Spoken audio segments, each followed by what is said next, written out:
శుక్లాంబరధరం విష్ణుం శశివర్ణం చతుర్భుజం ప్రసన్నవదనం ఛాయేత్ సర్వవిఘ్నోపశాంతయే. 30వ అధ్యాయం శ్వేతముని వృత్తాంతం. నందీశ్వరుడు ఇట్లు చెప్పెను. బ్రహ్మ ఈ విధంగా తెలిపిన తర్వాత మహర్షులందరూ బ్రహ్మను శ్వేతఋషి వృత్తాంతం తెలుపవలసిందిగా ప్రార్థించగా పితామహుడుగు బ్రహ్మ ఇట్లు చెప్పెను. బ్రాహ్మణ శ్రేష్ఠులారా, ఒక పర్వత గుహ యందు శుభస్కరుడగు శ్వేతుడు అను పేరు గల ఒక మహాముని వసించుచుండెను. ఆయనకు జీవితం పూర్తియగు కాలం దగ్గర పడజొచ్చెను. అందుచేత అతడు భక్తిపూర్వకంగా శివుని అర్చించి స్తుతించెను. ఆయన రుద్రాధ్యాయం నందలి మంత్రం నమస్తేతో ప్రారంభించే మంత్రం జపించెను.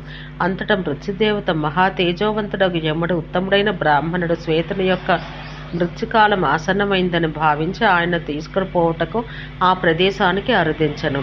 ద్విజోత్తమ, శ్వేతుడు యముని చూసి తనకు మృత్యుకాలం వచ్చిందని భావించెను. అందుచేత ఆయన భగవంతుడకు త్రయంబకుని స్మరిస్తూ పూజించెను. నేను త్రయంబకునికి సుగంధి పూజ చేస్తున్నాను. అది శక్తిని సమృద్ధిగా పెంపొందించగలదు. మృత్యువు నన్నేమి చేయగలదు? నేను మృత్యువుకే మృత్యువునని సంభావించను. శ్వేతుని చూసి 3 లోకాలు భయాకులతను చేయ మృత్యువు చిరునవ్వు నవ్వి శ్వేతునితో, రమ్ము రమ్ము, దీనివల్ల నీవు ఏమి ఫలం పొందగలిగితివి? నా వశమునకు వచ్చిన తరువాత రుద్ర విష్ణు జగదీశ్వరుడగు బ్రహ్మలతో సహా విడిపించుకొనగల సమర్థుడెవరు? ఓ బ్రాహ్మణ, ఈ విధితో రుద్రుడు నన్ను ఏ విధంగా ప్రభావితం చేయగలడు?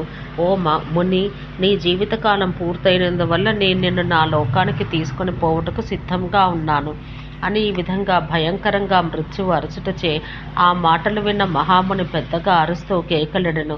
సర్వదేవతల ఉత్పత్తికి కారణభూతుడగు భవుడు నా ప్రభువు ఈ లింగమునందు నిలిచి ఉన్నాడు. ఓ మహాభుజశాలియగు కాలుడా, నాతో సమానంగా శివభక్తుల వెంట తీసుకొని పోవు. నీవు చేయు విధి వల్ల నీకు ఎట్టి లాభం కలుగును? ఎట్లు వచ్చితవో అట్లే తిరిగి పొమ్ము అని చెప్పాను.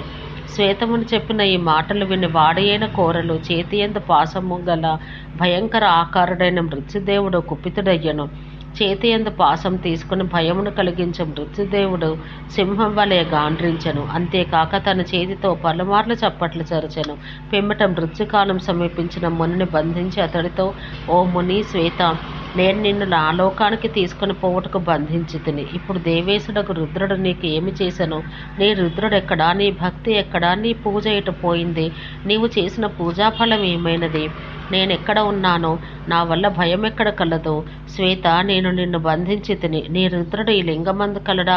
అట్లయినా అతడు నిష్క్రియుడే. అతడు ఎట్టి పూజకు అర్హుడగును అని గర్హించుచూ ప్రశ్నించెను. ఆ సమయాన కామారి యజ్ఞ విధ్వంసకుడు త్రిలోచనుడగు సదాశివ భగవానుడు శ్వేతముని చంపుటకు వచ్చిన మృత్యువును చంపుటకై చిరునగవుతో ఉమా, నంది, గణేశాది ప్రమద గణాలతో అక్కడికి వచ్చి ప్రత్యక్షమయ్యారు. మునులారా, రుద్రుని చూసిన మహాశక్తిశాలి అయిన యముడు కూడా భయకంపితుడై శ్వేతని వదిలివేసి ముని వద్ద పడిపోయాను.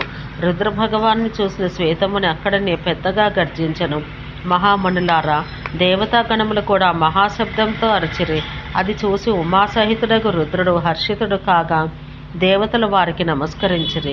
మునీశ్వర గణములు అధిక సంతోషిత స్వాంతులైరి.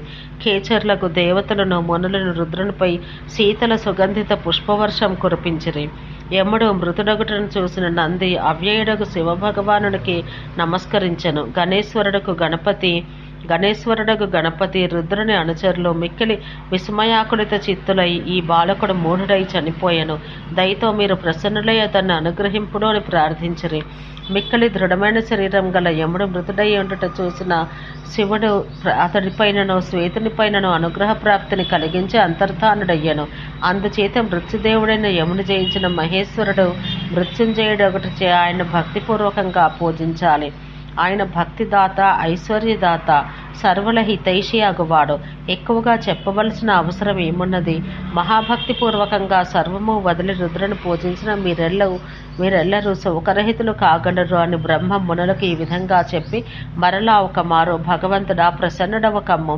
ఏ తపస్సు, ఏ యజ్ఞము లేక పవిత్ర ధార్మిక కృత్యం లేక వ్రతము లేక ద్విజాతికి చెందిన వారు రుద్రభగవానుడికి భక్తులగుదురో తెలుపుడు అని నంది ప్రశ్నించగా పితామహుడగు బ్రహ్మ దానం చేత వ్రతముల చేత, హోమముల చేత, వేదముల చేత, యోగశాస్త్రముల చేత, చిత్తవృత్తి నిరోధక విధానముల చేత శివుని ప్రసన్నుని చేసుకొనుట కుదరదు. అది కేవలం శివపరమాత్ముని భక్తి చేత మాత్రమే వీలగును అని చెప్పగా ఆ మాటలు విని పరమఋషులందరూ తమ భార్యాపుత్రులతో కూడి బ్రహ్మకు సాష్టాంగ ప్రణామములు ఆచరించిరి. అందుచేత రుద్రునిపై గల భక్తి ధర్మార్థ కామములను కలిగించినట్టుది. అది మునులకు కోర్కెలు సిద్ధింపచేయును, మృత్యువుపై విజయం కలిగించును. పూర్వమును భక్తి ద్వారా దదీచి విష్ణు భగవానుని దేవతలను జయించి కాలుగిట్టలతో చంపివేసి వజ్రుని అస్థికలు పొందెను. రుద్రుని భక్తితో మృత్యువును జయించెను. నేను మహాదేవుని కృపచేత మృత్యువుపై జయం పొందినట్టు మృత్యు ముఖంలోకి పోయిన శ్వేతముని కూడా రుద్రుని కృపచేత మృత్యువుపై విజయం సిద్ధింపచేసుకొనెను. శ్వేతముని వృత్తాంతము అని ఈ 30వ అధ్యాయం సమాప్తం. ఓం శాంతి శాంతి శాంతి.